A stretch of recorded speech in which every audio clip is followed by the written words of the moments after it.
Una de las cosas que siempre me pareció bastante interesante dentro de One Piece es cómo funciona el grupo de los Mugiwara, ya que en la primera mitad de la obra cada uno de los personajes cumplía un rol dentro de la tripulación, lo que hacía que se complementaran bastante bien entre ellos, pero luego del timeskip esto cambió para mal, cosa que muchos notamos en su momento, pero queda aún más en evidencia luego de que Law pasa a acompañar a los protagonistas durante gran parte de la segunda mitad, y es justamente sobre esto de lo que les quiero hablar hoy. Así que sin más, hola, soy Jess, me gusta hablar de anime y hoy te voy a hablar sobre cómo Law destruyó a los Mugiwara. Para comenzar a comprender este problema, primero tenemos que recordar qué hacía tan especial a esta tripulación en su momento. En la primera mitad de la obra, los Mugiwara no eran solamente un grupo de peleadores fuertes, eran un engranaje donde cada pieza era indispensable tanto dentro como fuera de las batallas. Piensen en Zoro, más allá de ser el segundo más fuerte, su función dentro de la tripulación era lo más parecido a ser un vicecapitán, era el pilar moral y el cable a tierra de Luffy, recordándole con severidad el peso de ser un líder, como cuando manejó la situación de Usopp en Water 7, o como cuando tomó el control de la situación y se sacrificó en Thriller Bark. Piensen en Sanji, no solo cocinaba, era el espía y el estratega táctico del grupo. Cuando todos estaban atrapados en una jaula de Kairoseki en Arabasta, apareció como Mr. Prince para engañar a Crocodile. Cuando la situación era crítica en Enies Lobby, fue él quien cerró las puertas de la justicia en secreto para garantizar la huida. O en Chopper, cuyo rol médico le daba una importancia vital cada vez que el grupo terminaba al borde de la muerte tras cada acto.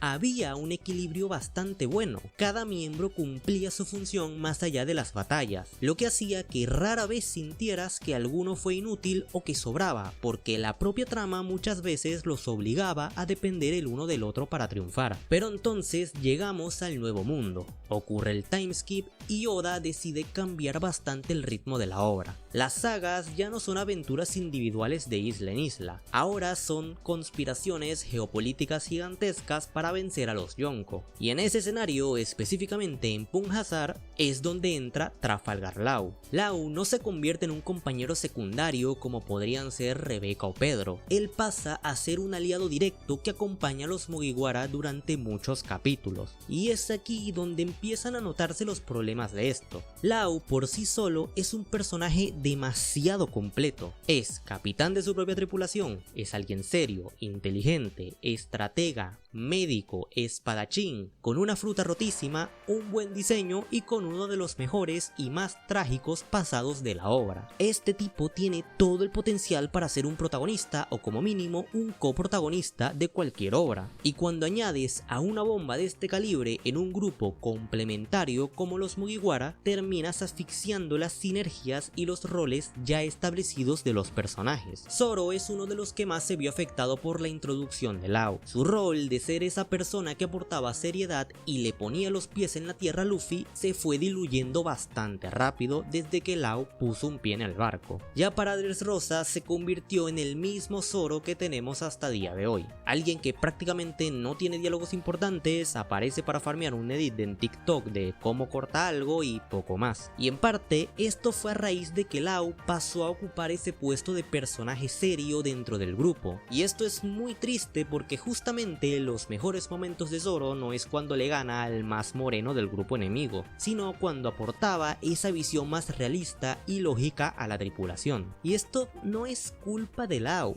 es un gran personaje, pero al ocupar ese espacio de voz seria dentro del grupo, Zoro quedó relegado a un rol mucho más simple, el espadachín, que es muy fuerte. Sus intervenciones se limitan a frases como lo cortaré o déjame a este. No hay momentos donde tome decisiones morales complejas, donde cuestione a Luffy más allá de un gesto de reojo, donde sea el pilar emocional de la tripulación. Eso se perdió. El ejemplo más claro es la diferencia entre Water 7 y Dressrosa. En Water 7, Zoro fue fundamental para que Usopp pidiera perdón, no por su fuerza, sino por su criterio. En Dressrosa, Zoro apenas interactúa con la trama principal. Está en una pelea espectacular contra Pika y wow, mira cómo cortó esa piedra muy grande, pero su presencia no altera el rumbo de los acontecimientos sentimientos, es un combatiente más, no un líder interno. Y lo mismo pasa con otros personajes. Sanji también sufrió, aunque de otra forma. Su rol de estratega fue absorbido por Law, además de que sus momentos como ese comodín en los arcos desapareció por completo. De hecho, justamente en Dressrosa su única gran participación fue rescatar el Sunny, y luego lo sacan de escena, y Chopper, que era vital como médico, ahora tiene que compartir escena con un cirujano capaz de curar cosas casi imposibles. La especialización se perdió porque Law es un comodín que puede hacer casi todo. Chopper también sale de escena en Dressrosa y no sientes que pese porque ya tienen a Law con los demás. Y esto es lo verdaderamente grave del asunto. El problema no fue solo que Law asfixiara a los Mugiwara durante Punjab, Dressrosa o Zou. El problema real es que Oda malacostumbró al guión de su propia obra. Pasamos tanto tiempo con Law cumpliendo roles por sí solo dentro de la tripulación que cuando este se fue, la cosa no volvió mágicamente a lo que era antes el timeskip, porque el daño ya estaba hecho. Zoro sigue siendo el farmeador de clips, Chopper se convirtió definitivamente en la mascota para vender peluches, y Sanji sorprendentemente fue el único que pudo remontar de entre los más afectados. En Whole Cake, Oda decidió darle más trasfondo al personaje, lo cual le sirvió mucho y le dio un segundo aire que sinceramente fue lo mejor que le pudo haber pasado. Y si lo notaste, ni siquiera he mencionado a los demás Mugiwara, porque con ellos pasa algo que es hasta más triste que con los demás, y es que salvo Nami en algún que otro momento, los demás parecen personajes secundarios que solo están ahí para rellenar. Y esto es a lo que me refería con que Oda mal acostumbró su guión. Poco a poco fue dándole cada vez menos protagonismo a los demás Mugis, que a estas alturas si sacas a varios de estos de los últimos arcos no te cambia absolutamente nada. Y no estoy exagerando, vamos a intentar repasar qué fue lo último realmente relevante que hizo cada uno. De Franky podríamos decir que fue lo del mural de Elbaf, pero sinceramente esa es de las escenas donde él tranquilamente podría no estar y no te cambia nada. Quitando eso, supongo que la huida de Egghead y poco más. Nami en Wano derrotó a Ulti, aunque eso es más mérito de Big Mom que de otra cosa. Robin tuvo su pelea contra Black Maria, pero la escena realmente es para Sanji, no tanto para ella. Lo último que recuerdo fue que se dejó el flequillo de nuevo y se reencontró con Saúl, que sí, es un momento bonito, pero tampoco es de esas escenas que te cambian un arco. Brook tuvo sus momentos en Whole Cake y actualmente le están dando un flashback que explica su relación con Gunko, que pinta interesante, así que confiemos en que irá mejor. Jinbe, lo último relevante que hizo fue unirse a la tripulación.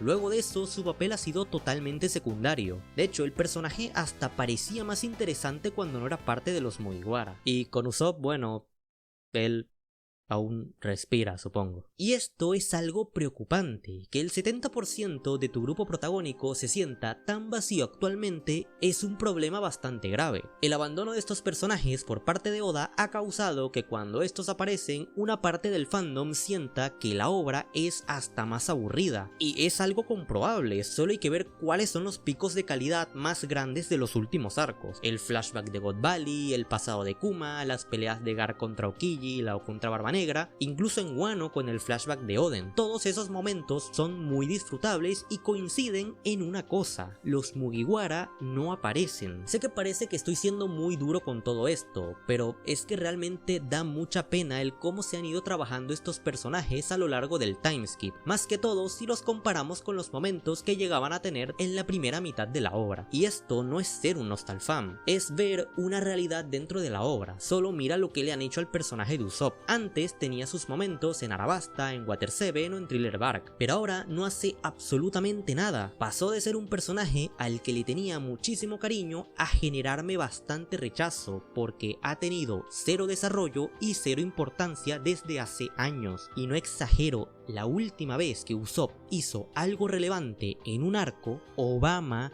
era presidente. Es totalmente absurdo pensar eso. Todos esperábamos que Elbaf fuese su arco, pero hasta ahora no ha tenido ni una escena buena. Así como Egghead podía ser el arco de Franky y no pasó nada, y Wano el de Zoro, y terminaron explicando su linaje en un SBS porque supongo que era más importante mostrar a Big Mom pegándole a sus propios aliados que darle un mínimo de desarrollo y trasfondo a uno de tus protagonistas. Al final del día, esto no significa que One Piece sea una mala obra. El lore actual cual es fascinante y el nuevo mundo nos ha dejado momentos increíbles, pero es innegable que Oda sacrificó una parte del alma de su historia, que era la sinergia y el crecimiento orgánico de su tripulación principal, para poder abarcar un mundo de conspiraciones gigantescas y darle pantalla a aliados y personajes populares. Y cuando Trafalgar Law finalmente se bajó del barco, el autor simplemente se dio cuenta de que se había olvidado de cómo escribir a sus propios protagonistas juntos. Y quiero dejar en claro que no es que Law fuese malo para la obra, él cumplió con su función, pero justamente eso fue lo que dejó en evidencia el mal trabajo que Oda ha tenido con la mayoría de los Mugiwaras durante los últimos años. Igualmente recuerda que esta solo es mi opinión y tú puedes dejarme la tuya acá abajo en los comentarios. Y si llegas hasta acá te agradezco un montón por haberme escuchado. No olvides suscribirte y dejar tu like si te gustó. Y sin nada más que decir, me despido. Adiós.